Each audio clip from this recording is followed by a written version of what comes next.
ادارے ہیں جو کیمبرج کی پڑھائی ہوتی ہے، لیکن one of the school Pakistan میں آپ کو بڑی جان کے خوشی ہوگی کہ ہماری پرائمری میں بھی سیکنڈری میں بھی او لیولس کے ایگزامز ہوتے ہیں. کیا بات. تو وہ ساری چیزیں لے کے چل رہے ہیں اور اچھی تعلیم. اسپانسرشپ بھی آپ لوگ کافی کرتے ہیں میں نے سنا. جی وہ ساتھ ساتھ چلتی رہتی ہے، خاص طور پہ اسکالرشپس جب ہم بچے دیکھتے ہیں. لاسٹ ٹائم ہی آپ کے بول کی توسط سے ایک بچی کو اسکالرشپ ملی تھی اور ماشاءاللہ وہ اب اس اسکول کا حصہ ہے، ان بچوں کے ساتھ ہے، اس کو پتہ ہی نہیں چلتا یا دوسرے بچوں کو بھی پتہ نہیں چلتا کہ اسکالرشپ میں اور اتنا زبردست پرفارم کر رہی ہے. میرا خیال ہے ابھی بھی اس سال بھی آپ لوگوں کے ساتھ وہ موجود ہے آپ کی ٹرانسمیشن میں. بالکل کیا بات ہے. اور ہمارے ساتھ یہاں پہ چونکہ یہ ایجوکیشن کے حوالے سے بات ہو رہی ہے، ہمارے آغا صاحب کی بھی جب آپ اردو سنتے ہیں تو آپ کو اندازہ ہو ہی جاتا ہے، لیکن ہماری اسلامک اسٹڈیز کے حوالے سے اگر بات کریں تو ڈین ہے جی فیکلٹی آف اسلامک اسٹڈیز کے زاہد علی زاہدی صاحب، وہ بھی یہاں پہ موجود ہیں.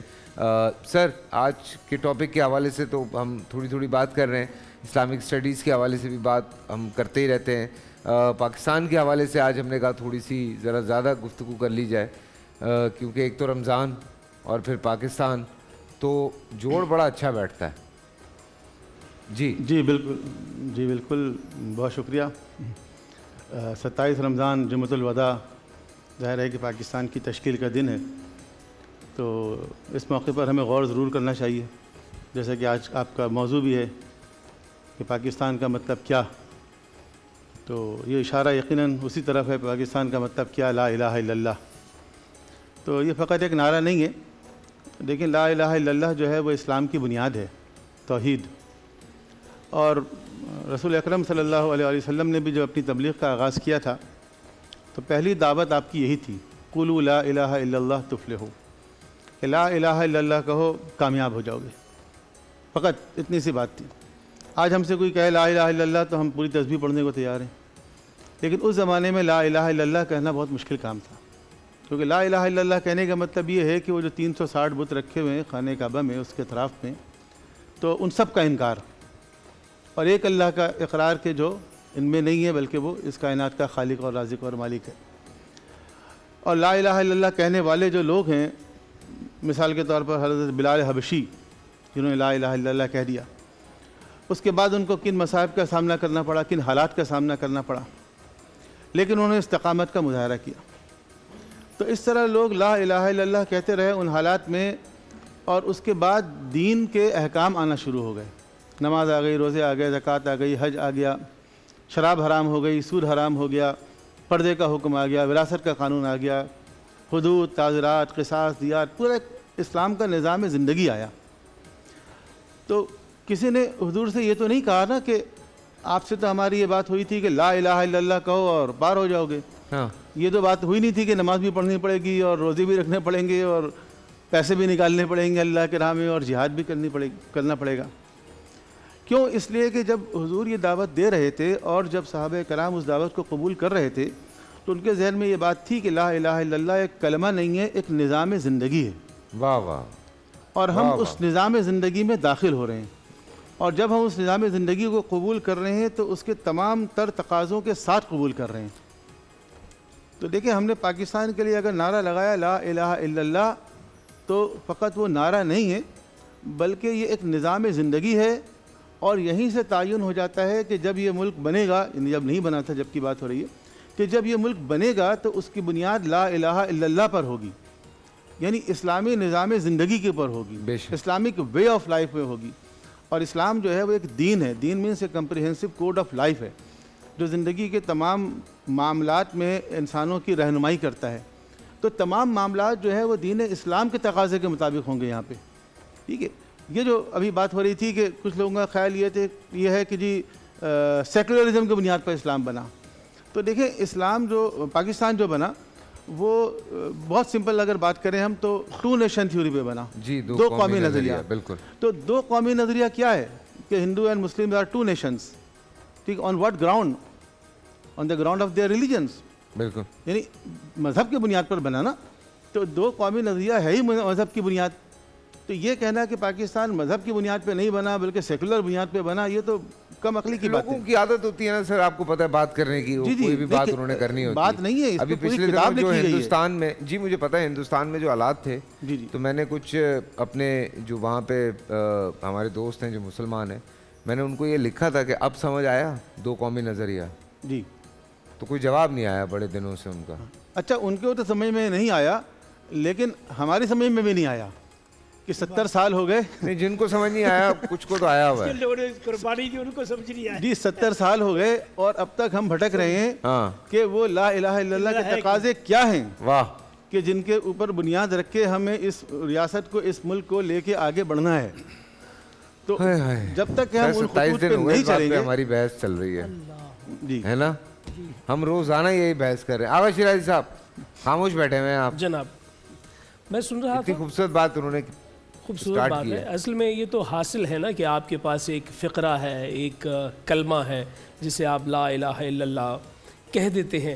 اس کے معنی مفاہیم کیا ہیں، وہ آپ کی روح کے ساتھ کیسے دوستی کرے گا، وہ آپ کی زندگی میں اس کا اطلاق کیسے نظر آئے گا، اس کا جو ایسنس ہے وہ آپ تک کیسے پہنچے گا. آج 27 رمضان کی اس ممکنہ شب قدر کو عنوان بنا کر جب آپ پاکستان کے ساتھ جوڑتے ہیں سال 1947 میں، تو میں یہ کہتا ہوں کہ خدارہ، یہ دعا بھی ہے اور میرا التماس بھی ہے کہ خدارہ شب قدر میں حاصل ہونے والی شے کی قدر کر لو، جو شب قدر میں حاصل ہوئی ہے اس کی قدر کر لو.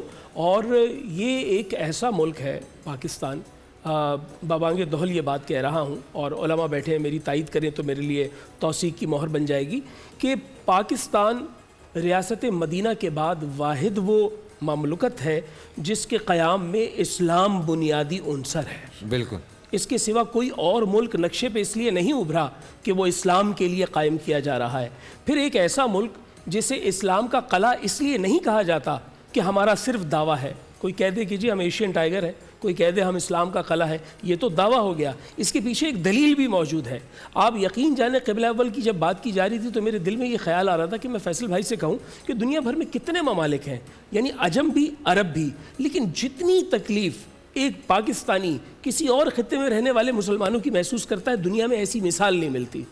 جو ایک عام پاکستانی ہے وہ پورے عالم اسلام کی، پوری امہ کی تکلیف کو محسوس کرتا ہے. یہی سبب ہے کہ آپ جب جمعۃ الوداع کے موقع پر یوم القدس کو جو پوری دنیا میں آبزرو کیا جاتا ہے مسلمان ملکوں میں اور بطور خاص ایران میں، کہ اس کی روایت یہاں 3 دہائیوں سے جہاں چل رہی ہے، تو آپ پاکستان میں ایک بڑی تعداد کو اس دن کو نہ صرف آبزرو کرتے ہوئے دیکھیں گے بلکہ قبلہ اول کو اپنے لیے بہت ہی اہم جانتے ہوئے اس کے لیے فیس بک کے ذریعے، سوشل میڈیا کے ذریعے، اپنی زبان کے ذریعے بیان کرتے ہیں کہ ہمارے لیے کتنا ضروری ہے کہ وہ سرزمین جہاں پر ناپاک جو دشمنان اسلام ہیں انہوں نے قبضہ کر رکھا ہے، اور یہ قبضہ کو 2-4 سال کا قبضہ نہیں ہے، یہ صدیوں پر محیط قبضہ ہے. اور یہ وہ قبضہ ہے جس کے لیے خاتم النبیین حضرت محمد مصطفیٰ صلی اللہ علیہ وآلہ وسلم کے قلب اطہر میں خواہش پیدا ہوئی تھی کہ اس کی آزادی ہو. تو یہ وہ قلب اطہر میں پیدا ہونے والی خواہش کے احترام میں آج ہم پر لازم ہے کہ ہم اس کی آزادی کی بات کریں. وہ آزادی جو وہاں سلب کی ہوئی ہے وہ جانتے ہیں کہ آزادی نہ ہو تو کیا ہو. آج آپ نے کہا کہ میں نے اپنے چند دوستوں کو ہندوستان میں پیغام دیا، آپ یقین جانیں وہ کسی نہ کسی مجبوری کے تحت انہوں نے جواب نہیں دیا، لیکن یہ وہ جانتے ضرور ہیں کیونکہ اچھائی اور برائی کی نا اندر سے آواز آ جاتی ہے، کیا برا ہے. ہاں، تو انہیں یہ اچھے سے معلوم ضرور ہے کہ آزادی کے مفاہیم ہیں کیا. آج آزادی کے مفاہیم یہ ہیں کہ میں ناظرین کو بتانا چاہتا ہوں کہ جب بریک ہوتی ہے آپ اپنے گلے کو درست کرنے کے لیے ہمیشہ اذان کی طرز میں تیز آواز میں اذان پڑھنے لگ جاتے ہیں. میں نے 6 دفعہ آپ کو نوٹ کیا، یہ آپ کی آزادی ہے. ہم یہاں سے باہر نکلیں تو ہماری سماعتوں میں بار بار خوش گلو خوش الہان مؤذنوں کی آوازیں آتی ہیں، یہ آزادی ہے. یہ آزادی ہے کہ جہاں سارے شہر کے اندر جو ہے وہ اسلامی روایات کو مد نظر رکھتے ہوئے دسترخوان بچھائے جا رہے ہیں. یہ وہ آزادی ہے، یہ وہ آزادی ہے. قربانی اور قربانی اتنی لازوال. میں فیصل بھائی آپ کو بتانا چاہوں گا کہ اتنی لازوال قربانی کی یہ بھی میں بابانگ دہل کہہ رہا ہوں اور دعوے کے ساتھ کہہ رہا ہوں کہ اسلامی تاریخ نہیں، انسانی تاریخ میں اتنی بڑی ہجرت نہیں ہوئی جو ہندوستان سے پاکستان کی جانب ہوئی ہے. یہ انسانی تاریخ کی سب سے بڑی ہجرت ہے اور اس میں جو اندھوناک، دلسوز اور دل کو دہلا دینے والے واقعات ہوئے ہیں، جہاں عصمت دری ہے، جہاں قتال ہے، جہاں بچوں کا قتال ہے. اور میں ایسے بہت سے لوگوں کو جانتا ہوں جو اپنے باپ کی انگلی پکڑ کر آ رہے تھے، وہ تو یہاں پہنچ گئے، باپ نہیں پہنچ. مجھ سے بھی بڑی بہن تھی لیکن وہ کیسے مری میں بتا نہیں سکتا. کوئی ایسی بھی ماں ہے یہاں پر جو کہتی ہے میں اپنے بھائی کو اپنے آنکھوں کے سامنے قتل ہوتے ہوئے دیکھتی رہی، میں کچھ کہہ نہ سکی. یعنی پاکستان ان کے لیے اور قائد کا فرمان ان کے لیے اتنا اہم تھا کہ وہ اپنا مال، دولت، جان، عزت، آبرو سب کو داؤ پہ لگا کر آنا چاہتے تھے کہ ہم پاکستان میں آئیں. تو آپ ذرا ایک لمحے کو ذرا دیکھیے تو صحیح کہ آپ کو جو آزادی بہت ہی آسانی سے مل گئی ہے، آپ ایک آزاد فضا میں سانس لے رہے ہیں، لیکن اس کی قدر کریں. پھر ایک دفعہ کہوں گا شب قدر میں ملا ہے، قدر کریں. تھوڑا سا شیخ صاحب میں تھوڑا سا اضافہ کر دوں، آپ کی حاشیہ بریک کر دو تھوڑا سا. یہ ایک ہمارے آپ نے ذکر کیا ہے نا شیخ صاحب، مجھے سر ہمارے پروگرام میں بھی ایک بریکٹ آتا ہے. اچھا جی، بریک تو بہت ہوتے ہیں، ہم بریکٹ بھی لائے. بریکٹ کے بعد بریک بھی آ بریک جاتا آتا ہے، ہمارا بریکٹ ہے تھوڑا سا. جی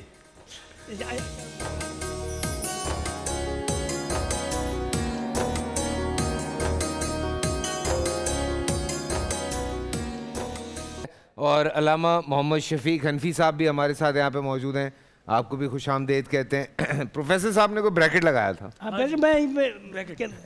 یہ بریک سے پہلے بریک. اصل میں وہ تھا حاشیہ، حاشیہ سے بات چلی گئی بریکٹ کے اوپر. جی اچھا، میں ایک واقعہ میں ذکر کرتا ہے، تاریخ لوگ ذہن میں رہے. میرا جلندھر کی بات ہے، جب پاکستان کی تقسیم ہوئی فسادات شروع ہو گئے، قتل و غارت شروع ہو گئی. کچھ گنڈے ایک مسلمان گھر میں گھسے، انہوں نے باپ کو پکڑا باندھ دیا، بھائی کو پکڑا باندھ دیا، جتنے گھر کے مرد سب کو باندھ دیا، اور عورتوں کو کھڑا کر کے وہ بچی کے ساتھ بدکاری کرنے لگے. بچی روئی، ابا. باپ کہتا بیٹی سب اسلام کے لیے، برداشت کر جاؤ، یہ اسلام کے لیے. یہ یہاں تک حالات بنے. مسلمانوں نے اپنی عزتیں لٹتی اپنی نگاہوں سے دیکھی، اور وہ لوگ آج کہتے ہیں پاکستان سیکولر کے لیے بنا. پاکستان سیکولر کے لیے نہیں بنا، پاکستان اسلام کے لیے بنا ہے. اور اب یہ دیکھیے آپ، اللہ کی حکمت دیکھیے آپ. یہ پاکستان میں مختلف قومیں رہتی ہیں، ان کی ہر ایک کی اپنی ثقافت ہے، اپنی زبان ہے، اپنی تہذیب ہے. کوئی چیز کسی ثقافت ملتی نہیں ہے، کسی زبان نہیں ملتی. اگر ان کو ایک چیز جمع کرتے ہو لا الہ الا اللہ، جس نے جب حکومت نے لا الہ کی زنجیر کاٹ دی، پاکستان متحد نہیں رہ سکتا. بالکل بالکل. جی بریکٹ میں ایک پیراگراف ہے چھوٹا سا. جی اصل میں بات آزادی کی ہو رہی تھی تو دو چیزیں ہمارے ذہن میں رہے. ایک ہوتی ہے جسمانی آزادی، ایک ہوتی ہے ذہنی، فکری، سماجی، نظریاتی اور معاشی آزادی. تو ہم ایک آزادی لینے میں تو کامیاب ہوئے، لیکن یہ باقی ساری آزادیاں ٹل ناؤ اب تک ہم حاصل نہیں کر سکے. جیسے پروفیسر صاحب نے کہا کہ اتنی قربانیاں ایک سیکولر معاشرے کے لیے نہیں تھی، صرف معاشی بقا کے لیے نہیں تھی. کیا یہاں پر فیکٹریاں زیادہ تھی؟ کہاں یا روزگار کے مواقع زیادہ تھے؟ یہاں باغات زیادہ تھے؟ کچھ بھی نہیں تھا. ظاہر ہے وہ صرف پاکستان کا مطلب کیا، لا الہ الا اللہ. ہم جس وقت آزاد ہوئے پارٹیشن کے بعد تو ہمیں دو چیلنجز کا سامنا کرنا پڑا. ایک جو مغربی کلچر تھا اور دوسرا جو ہندوانہ تہذیب تھی. ان دونوں سے ہم تاحال جان نہیں چھوڑا سکے. اور سونیا گاندھی نے ایک جگہ بیان دیا تھا کہ اب ہمیں اپنے دشمن سے خوف زدہ ہونے کی ضرورت نہیں، ہم نے ان کے گھر گھر تک اپنے کلچر کو پہنچا دیا ہے. تو وہ کون سا رشتہ تھا کہ جس کی بنیاد پر یہ سب جسد واحد ہو گئے تھے؟ وہ کون سی چٹان تھی جس پر اس عمارت کی بنیاد کو استوار کیا گیا تھا؟ وہ کون سا لنگر تھا جس سے اس امت کی کشتی جو ہے وہ محفوظ ہو گئی تھی؟ وہ چٹان، وہ لنگر، وہ رشتہ صرف لا الہ الا اللہ تھا، اور اخوت کا رنگ اس میں بھر دیا گیا تھا. اخوت اس کو کہتے ہیں چبے کانٹا جو کابل میں، تو ہندوستان کا ہر پیر و جواں بےتاب ہو جائے. آپ نے قدس کی ریلی کی بات کی تو خنجر لگے کسی کو تڑپتے ہیں ہم میر، سارے جہاں کا درد ہمارے جگر میں ہے. اس روح کو نکالنے کے لیے انگریز نے کوشش کی، جس کا اقبال نے جواب یوں دیا کہ وہ فاقہ کش موت سے ڈرتا نہیں ذرا، وہ فاقہ کش کے موت سے ڈرتا نہیں ذرا. اس کا دوسرا مصرع کیا ہے؟ روح محمد نکال دو، روح محمد اس کے بدن سے نکال دو، فکر عرب کو دے کے فرنگی تخیلات، اسلام کو حجاز و جیسے ابھی ہم آزادی کی بات کر رہے تھے تو تمام آزاد میں بہترین گفتگو کی آزادی کے حوالے سے، لیکن میں سمجھتا ہوں مذہبی آزادی تو حاصل ہو گئی لیکن سماجی اور معاشرتی آزادی شاید ابھی دور ہے۔ میں ایک حدیث میرے ذہن میں ہوتی ہے، میں کہیں بھی جاتا ہوں تو میرے ذہن میں یہ بات ہوتی ہے کہ میں سناؤں لوگوں کو۔ ام المومنین حضرت حفصہ رضی اللہ تعالیٰ عنہ جب بیوہ ہوئیں تو اب ایک ایک اس بات پر غور کرتے جائیے گا۔ جی جی۔ تو حضرت عمر فاروق رضی اللہ تعالیٰ عنہ خود چل کر گئے حضرت عثمان بن عفان کے پاس کہ میری بیٹی سے شادی کر لو۔ یہ معاشرتی رویہ ہے اس دور کا، ٹھیک ہے، جسے آج کل بھی کچھ لوگ کہتے ہیں کہ وہ 1400 سال پرانی بات ہے۔ اس دور میں ایک شخص کی بیٹی بیوہ ہوتی ہے تو وہ جا کے ایک اور شخص کو کہتا ہے کہ میری بیٹی سے شادی کر لو۔ وہ کہتے ہیں کہ کچھ دن میں سوچ کے بتاؤں گا آپ کو۔ اچھا 2 دن بعد وہ انہیں بلاتے ہیں، کہتے جی مجھے لگتا ہے کہ مجھے ان دنوں میں شادی نہیں کرنی چاہیے۔ پھر وہ جاتے ہیں اور جا کے صدیق اکبر رضی اللہ تعالیٰ عنہ سے کو کہتے ہیں کہ میری بیٹی سے شادی کر لو۔ وہ خاموشی اختیار کرتے ہیں اور انہیں کوئی جواب نہیں دیتے، یہاں تک کہ رسول اللہ صلی اللہ علیہ وآلہ وسلم خود نکاح کا پیغام بھیجتے ہیں اور یہ شادی ہو جاتی ہے۔ میرے ذہن میں اس بات آتی ہے کہ ان طرح کے حالات میں کیا کوئی والد اپنی بیوہ بیٹی کے لیے کسی شخص کے پاس جائے گا کہ میری بیٹی سے شادی کر لو؟ کسی دوست کے پاس جائے اور پھر وہ دوست اس کا آسانی سے کے ساتھ اس کو جواب دے سکے گا کہ نہیں میرے لیے یہ شادی کرنا ممکن نہیں ہے؟ تو آپ نے جو بات کی نا کہ سماج کی اور بچوں کے حوالے سے کیا ہمارے کانسیپٹس کلیئر نہیں ہیں۔ ہم نے جو آزادی کا جو کمپریہنسو میننگ ہے ایکچولی میں جو وہ نہیں بتایا ہوا لوگوں کو۔ ہم نے بتایا ہوا اذان دے رہے ہیں، گائے ذبح کر رہے ہیں، سجدے کر رہے ہیں، دیٹس اٹ۔ یہ تو ٹھیک ہے، لیکن ہماری جو دیگر پریکٹسز ہیں جن کی ایکچولی اسلام نے دعوت دی ہے، یا ایھا الذین آمنوا ادخلوا فی السلم کافہ، اے ایمان والو اسلام میں مکمل طور پر داخل ہو جاؤ۔ تو یہ عبادات تو عادی معاملہ ہے اکثر معاملات میں، اکثر چیزوں میں، لیکن جو دیگر جو چیزیں ہیں ہماری جن کا تعلق ہمارے معاشرے کے ساتھ ہے، جیسے کہ آپ نے کہا سیاستدان، یا آپ نے ایک لفظ اور کہا کہ وہ بھی جو ہے کوئی بننا نہیں چاہتا وغیرہ اس طرح۔ چلے علماء کی بات کر لیتے ہیں۔ آج بچوں سے پوچھ لیں، کوئی بول دے کہ جی میں بڑا ہو کر جو ہے عالم دین بننا چاہتا ہوں، ریلیجیس اسکالر بننا چاہتا ہوں، نہیں، وہی مدرسے کے طلباء کے وہ کہیں گے کہ میں بننا چاہتا ہوں۔ ان کا ایک مخصوص بیک گراؤنڈ ہوتا ہے۔ ان کے بچے تو کہہ رہے ہیں جی، ان کے سامنے انسپریشن ہے، دیکھیں ان کا مخصوص بیک گراؤنڈ ہے، اس وجہ سے وہ کہتے ہیں۔ لیکن جو بچہ جس کو آپ آپشن دیں نا، وہ سوسائٹی میں آئے، اس کے سامنے ساری چیزیں ہوں۔ میں دیکھو میڈیکل میں جاؤں گا تو یہ اسکوپ ہے، وکیل بنوں گا تو یہ اسکوپ ہے، فوج میں جاؤں گا تو یہ اسکوپ ہے، لیکن وہ اس کے لیے کچھ چیزیں بہت لائٹ ہیں، کچھ چیزیں گرے ہیں، ٹھیک ہے، تو اس وجہ سے پھر وہ مسائل ہوتے ہیں اس کو۔ بریکٹ ہے اسی بات سے۔ اگر دیکھیں یہ لندن کے اندر ایک واقعہ ہوا کہ ایک اسکول میں ٹیچر بچوں سے پوچھ رہی تھی کہ بھائی آپ کیا بننا چاہتے ہو؟ تو کسی نے کہا ڈاکٹر، کسی نے کہا انجینئر، کسی نے کہا سائنٹسٹ۔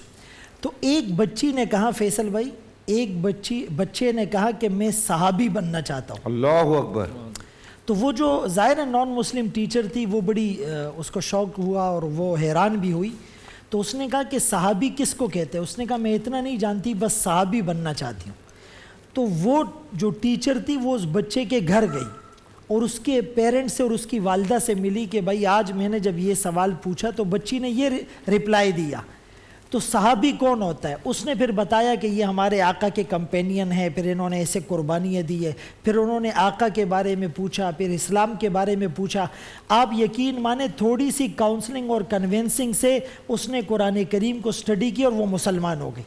ایک بچی کا جو وہ اس کا اسکول آف تھاٹ تھا یا اس کا کانسیپٹ تھا، اس کی وجہ سے اللہ پاک نے اس کو اسلام کی دولت سے نوازا۔ جی جی thank you very much again. پہلے تو میں اس بچے کے والدین کو اور ان کے اسکول کو مبارکباد پیش کروں گا کہ اتنی اچھی تربیت اور تعلیم ان کو دے رہے ہیں۔ تربیت، جب میں آپ سے اپنے اسکولس کی بھی بات کر رہا تھا تو ہمارا فوکس تربیت کے اوپر ہوتا ہے، اور تربیت میں یہ ساری چیزیں آ جاتی ہیں، کس طرح بیٹھنا ہے، کس طرح اٹھنا ہے، کس طرح ادب کرنا ہے لوگوں سے، کس پروفیشن میں جا سکتے ہیں، یہ ساری تعلیمات دی جاتی ہیں، اور یہ آسان ہے کرنا۔ اس ایج پہ.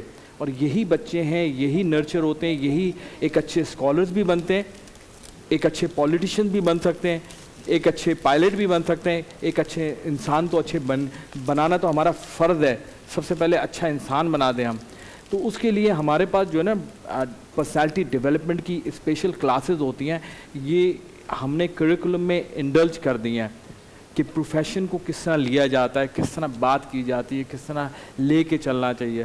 تو اگین ان بچوں کے لیے جو ضروری آپ بات کر رہے تھے کیا دیکھنا چاہیے کیا نہیں دیکھنا چاہیے, اب ٹی وی پہ جو واقعہ ہم ابھی بھی بات کر رہے تھے, جو کل بھی واقعہ ہوا تو اس کی زبردست مذمت کرتے ہیں ہم, کہیں پہ بھی نہیں ہونا چاہیے. اور مدینہ منورہ جیسی جگہ پہ آقا سلام کی کبھی نہیں ہونا چاہیے. تو ان بچوں کے لیے بھی ایک لائن ہے کہ کیا چیز دیکھنی ہے کیا چیز نہیں دیکھنی, ان کے لیے کیا ضروری ہے, ان کے ٹائمنگ یہ پیرنٹس اور اسکول ہی ان کو ڈیسائیڈ کر کے ان کو بتاتا ہے کیا آپ کے لیے ضروری ہے. فضل صاحب, یہ جو ابھی بات ہوئی ہے اس میں کچھ جواب آئے ہمارے پاس, میں نے ظاہر سی بات ہے ٹویٹ بھی کی, انسٹا پہ بھی لگایا, فیس بک پہ بھی لکھا.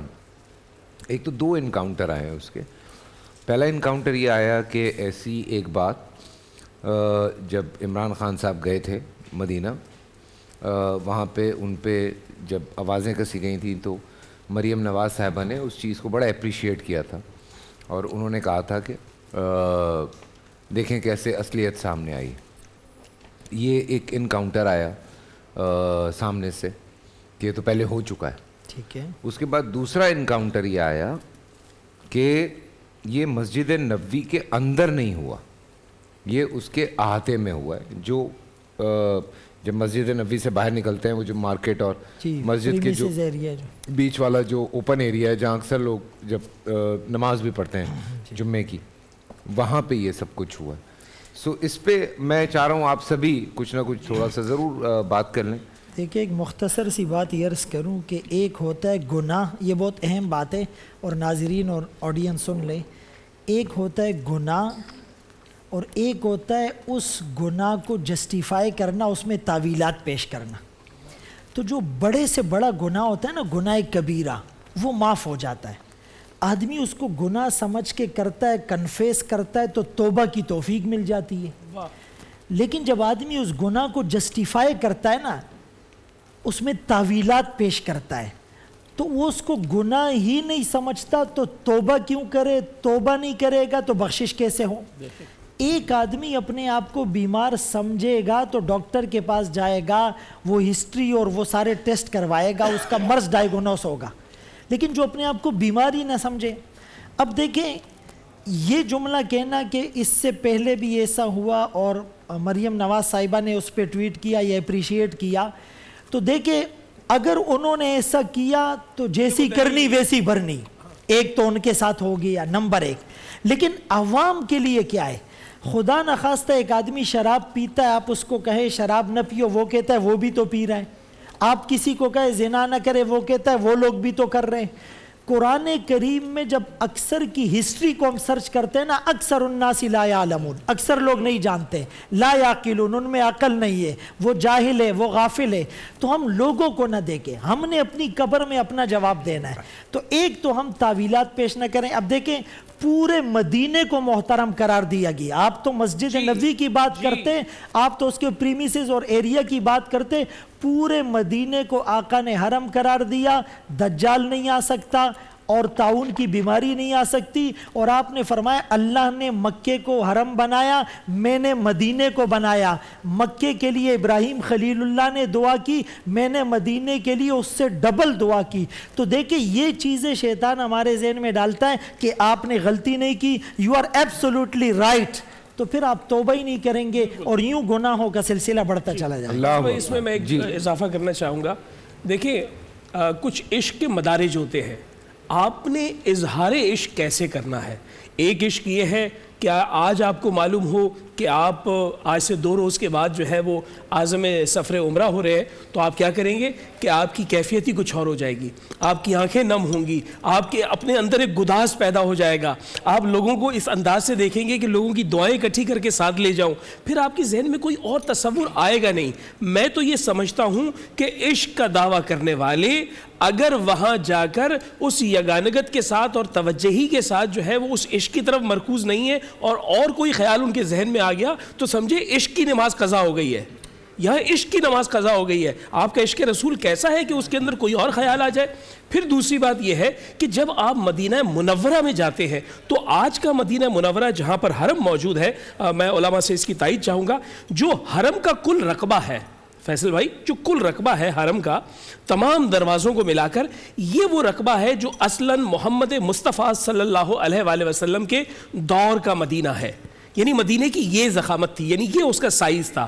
اب جو باقی ماندہ پھیلا ہوا مدینہ ہے اس کے متعلق صرف ایک بات کہوں گا، آپ مدینہ منورہ کو منورہ کہتے کیوں ہیں؟ اس لیے کہتے ہیں کہ مدینہ کا معنی تو شہر ہے، پورا نام ہے مدینۃ النبی، یعنی نبی کا شہر، اور یہ منورہ اس لیے ہے، یہ منور اس لیے ہے کہ جو قدم سرکار کے اٹھے تھے مکے سے مدینے کی جانب، وہ انہی راہوں میں سے کسی راہ پر چلتے ہوئے وہ یہاں تک پہنچے تھے، یعنی جہاں جہاں قدم رسول اللہ صلی اللہ علیہ وآلہ وسلم کے ہے، تو جہاں جہاں زمین اس بات کی گواہی دیتی ہے کہ اس نے وہ پھولوں جیسے قدم اپنے سینے پر اٹھائے ہیں، وہاں پر آپ جا کر تصور بھی رکھ سکتے ہیں کہ آپ کسی اور بات کا خیال لے کر آئیں اپنے ذہن میں، وہاں تو آپ کا یہی ماحول ہونا چاہیے۔ میں تو یہ سمجھتا ہوں کہ وہ کون لوگ ہیں جو جوتا پہن کر وہاں چلتے ہیں کہ نہ جانے کون سی جگہ پر ان کے نقش پا موجود ہوں جن پہ ہمارے قدم آ جائے تو معاذاللہ ہم سے گستاخی ہو جائے۔ لیکن اس بارے میں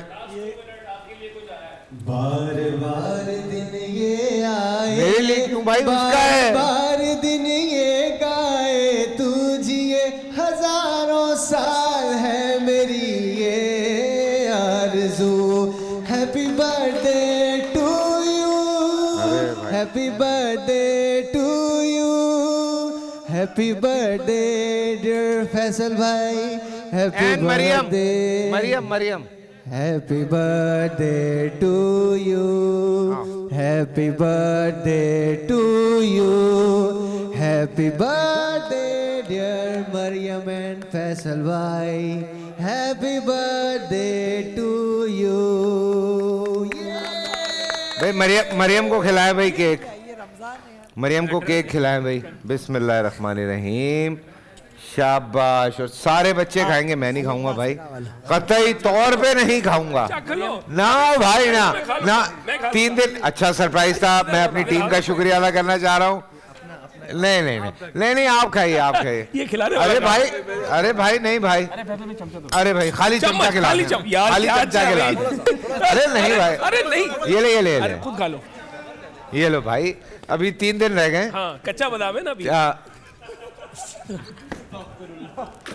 اور اگر کچے بادام میں کھا لیا نا پیٹ میں نا کسو کسو ہوگا پھر۔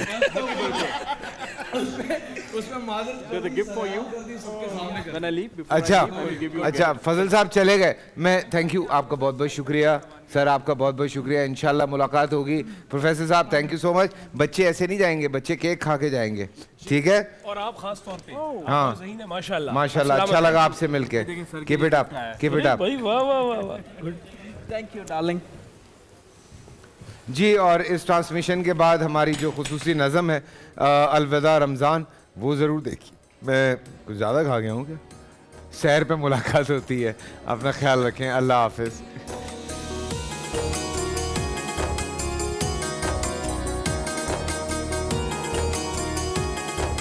بول انٹرٹینمنٹ کے شوز دیکھنے کے لیے ہمارے چینل کو سبسکرائب کریں اور بیل آئیکن پر کلک کرنا نہ بھولیں۔